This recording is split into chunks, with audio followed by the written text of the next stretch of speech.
आपने यूपीआई के बारे में सुना होगा। यूपीआई का मतलब है यूनिफाइड पेमेंट इंटरफेस। एक डिजिटल मीडियम है भारत में पेमेंट करने का, लेकिन आज ये डिजिटल मीडियम भारत की तरफ से भारत में और दुनिया के लिए एक बहुत बड़ा गिफ्ट बनता जा रहा है। तो फिर इसकी शुरुआत कैसे हुई? इसकी शुरुआत हुई अप्रैल 2009 से, जब भारत में सारे पेमेंट मोड्स को एकीकृत करने के लिए national payment corporation of India का गठन किया गया। जब 2009 में एनपीसीआई का गठन किया गया, तब यूपीआई के बारे में इतना नहीं सोचा गया था कि यूपीआई इतना सक्सेसफुल हो जाएगा और इसका जो प्रभाव है वो इतना बड़ा होगा। मार्च 2011 में आरबीआई को पता चला कि भारत में हर साल एक व्यक्ति के द्वारा केवल 6 नॉन कैश ट्रांजेक्शन किए जाते हैं, जबकि लगभग 1 crore retail sellers card based transaction का उपयोग करते हैं।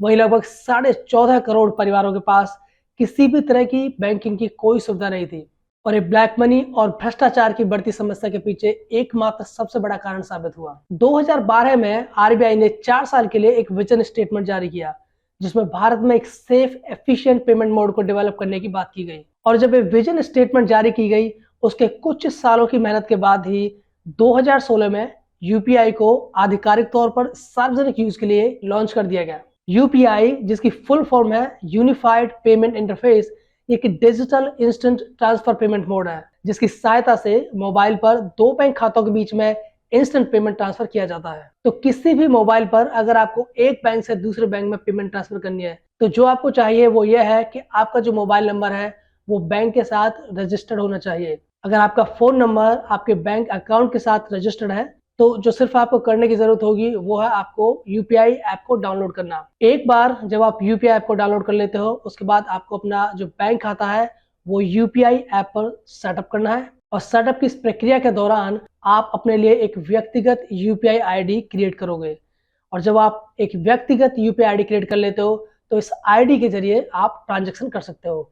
आप इस आईडी के जरिए अपने अकाउंट से किसी दूसरे बैंक अकाउंट में पैसे ट्रांसफर कर सकते हो, साथ ही किसी दूसरे बैंक अकाउंट से जिसके पास बिल्कुल वैसा ही एक यूपीआई आईडी हो, उससे अपने यूपीआई आईडी पर पैसे मंगवा सकते हो। अगर मैं यूपीआई की प्रोग्रेस की बात करूं, मैं बात करूं कि यूपीआई की जो यात्रा है आज तक वो कैसी रही है, तो एक रिकॉर्ड के अनुसार नवंबर 2022 तक भारत में लगभग 30 करोड़ से ज्यादा यूपीआई के उपयोगकर्ता है, जिन्होंने 2022 में हर सेकंड 2348 से ज्यादा ऑनलाइन ट्रांजैक्शन किए। अगर केवल 2022 की ही बात की जाए, तो सितंबर 2022 तक लगभग 6.7 बिलियन ट्रांजैक्शन किए गए थे, जिनकी टोटल वैल्यू लगभग 140 बिलियन डॉलर से ज्यादा थी। 2022 के अंत तक यूपीआई प्लेटफॉर्म से जुड़ने वाले बैंकों की संख्या लगभग 358 थी। अगर मैं करंट रिकॉर्ड्स की बात करूं, जो फिस्कल ईयर 2023 तक के आंकड़े हैं, तो इन आंकड़ों के हिसाब से जो टोटल लेन देन 2023 तक अभी तक हुआ है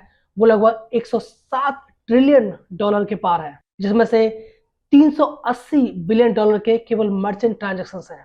तो ये जो आंकड़े हैं, ये आंकड़े आपको यूपीआई के इम्पैक्ट के बारे में बताते हैं। ये आपको बताते हैं कि यूपीआई का जो अडॉप्शन है, जो यूसेज है, जो पेनिट्रेशन है, वो कितनी तेजी से बढ़ रहा है।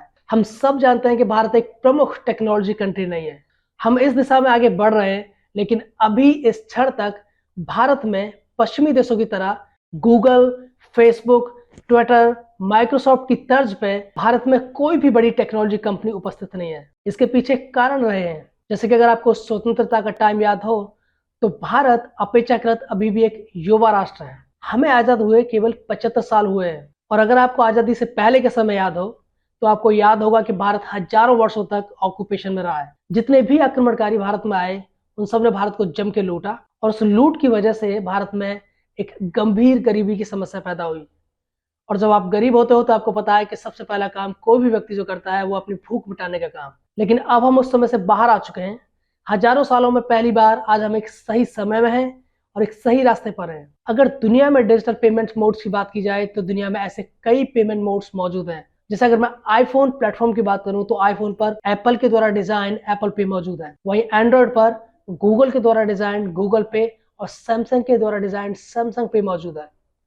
लेकिन इन सारे पेमेंट मोड्स में यूपीआई के जैसा लचीलापन नहीं है, और ये यूपीआई की फ्लेक्सिबिलिटी ही है कि सैमसंग पे और गूगल पे भी यूपीआई के थ्रू इंडिया में पेमेंट्स की सुविधा प्रोवाइड करते हैं। और मैं आपको पहले ही बता चुका हूं कि यूपीआई से जुड़ने वाले भारत में लगभग 358 से ज्यादा बैंक है। वहीं अगर मैं सैमसंग और गूगल पे जैसे प्लेटफॉर्म की बात करूं, तो यूपीआई के थ्रू भारत में पेमेंट प्रोवाइड करने वाले ऐसे और भी मीडियम है, जैसे कि पेटीएम, फोन पे, एयरटेल पे और एनपीसीआई का अपने द्वारा रन और मैनेज किया जाने वाला भीम पेमेंट इंटरफेस। यूपीआई का जो पेनिट्रेशन है और उसका जो अट्रैक्शन है वो केवल भारत में ही नहीं है, बल्कि धीरे धीरे पूरी दुनिया में फैल रहा है।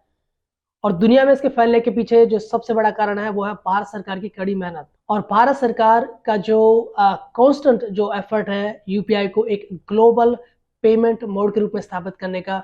इसके कई उदाहरण आप देख सकते हो। जैसे अभी हाल ही में भारत के प्रधानमंत्री मोदी ने फ्रांस में ये घोषणा की कि भारत का जो पेमेंट मोड है यूपीआई, इसको फ्रांस में उपयोग किया जाएगा। फ्रांस में प्रधानमंत्री ने बताया कि जल्द ही यहाँ आने वाले भारतीय या फिर फ्रांस में रहने वाले भारतीय आईफिल टावर से भारतीय रुपए में सभी पेमेंट का ट्रांजैक्शन कर पाएंगे। तो भारतीयों का यूपीआई के जरिए फ्रांस में पेमेंट की ट्रांजैक्शन करना फ्रांस को पहला ऐसा देश नहीं बनाता है। भीम ऐप से यूपीआई के जरिए ट्रांजैक्शन करने वाला भूटान भारत के बाद पहला देश बना। यही नहीं, अप्रैल 2022 में एनआईपीएल ने घोषणा की कि भीम यूपीआई को यूएई में, जो कि संयुक्त अरब अमीरात है, वहां पे नियो पे टर्मिनल्स पे लाइव कर दिया गया है। और इस पहल से यूएई में लाखों की मात्रा में जाने वाले भारतीय नियो पे टर्मिनल सक्षम स्टोरों में भीम यूपीआई से पेमेंट करने में सक्षम होंगे। एनआईपीएल ने, जिसे इंटरनेशनल पेमेंट लिमिटेड कहा जाता है, जो कि national payment incorporation of India की एक अंतरराष्ट्रीय शाखा है, उसने लिक्विड ग्रुप के साथ, जो कि सीमा पार डिजिटल ट्रांजैक्शन के लिए जाना जाता है, मलेशिया, थाईलैंड, फिलीपींस के साथ उत्तर और दक्षिण पूर्व एशिया में वियतनाम, कंबोडिया, हांगकांग, ताइवान, दक्षिण कोरिया और जापान के बीच क्यूआर बेस्ड ट्रांजैक्शंस करने के लिए एक समझौते पर हस्ताक्षर किए। वहीं अगस्त 2022 में यूनाइटेड किंगडम ने यूपीआई बेस्ड ट्रांजैक्शंस को करने के लिए अपनी सहमति दिखाई। यूपीआई को यूके का जो डिजिटल पेमेंट मोड है पे एक्सपर्ट, इसके साथ जोड़ा जाएगा, जिससे वहां रहने वाले और ट्रैवल करने वाले भारतीयों को यूपीआई के जरिए क्यूआर बेस्ड ट्रांजैक्शंस करने में सुविधा होगी।